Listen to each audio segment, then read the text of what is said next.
আমার বিছানাটা পুরো এলোমেলো। এখন সকাল 11টা বাজে। এখন থেকে ভিডিওটা আমি শুরু করছি। বেডটাকে আগে ক্লিন করে নেব, আর আজকে বেড কভারটা চেঞ্জ করব। তো চলো কাজ শুরু করা যাক। হ্যাঁ, এদিকে কিন্তু আমার বেবিকে তেল মালিশ করে কি হয়েছে, আসেন চকি চকি আও। এই যে আমি উপরে এখন ফ্যানটা পরিষ্কার করব, কিছুটা করেছি, ভাবলাম একটু রেকর্ড করে তাই। হ্যাঁ, আমার বেবিকে এই পাশে শুয়ে দিয়েছি। আমার হাতে পুরো কালি লেগে গেছে, কারণ ফ্যানটা বহুদিন ধরে নোংরা হয়েছিল। তো আজকে একটু চান্স পেলাম, তাও বেবিকে পাশে শুয়ে রেখে। এখন ওই যে পেছনের দেয়ালে কিছুটা নোংরা হয়ে আছে, ঝুল পড়ে রয়েছে, তো সেটাও ক্লিন করবো। তারপরে বেডটাকে ক্লিন করে তারপর বেবিকে ফিট করিয়ে দিয়ে তারপরে যাবো আমি চান করতে। এই হচ্ছে কাজ, আজকে সমস্ত কাজ করছি আমি।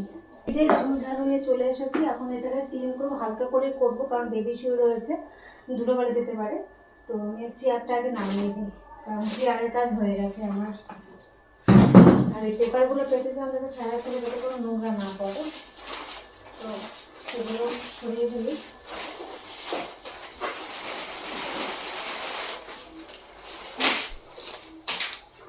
বেড কভারটা তো চেঞ্জ করবো, ওই জন্য কোনো অসুবিধা হবে না।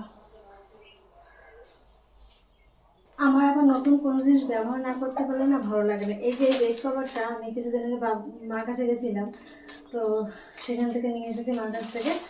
তো এখন এটা আমি বিছানায় ব্যবহার করবো। ভালো লাগছে না না ব্যবহার করতে পারলে, এখন এটা পারবো।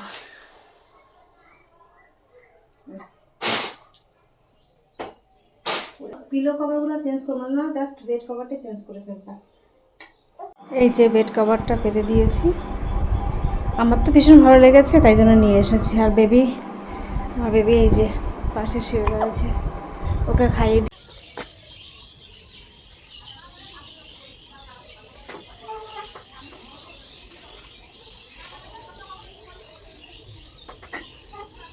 সময়ের কাজ আমি সময়ে করতে পারি না। ওই যে দুপুরবেলা আমি অর্ধেক ঘর ঝাড় দিয়ে আমি চান করতে গেছিলাম, মানে আমার বেবিকে ঘুম পাড়িয়ে রেখে।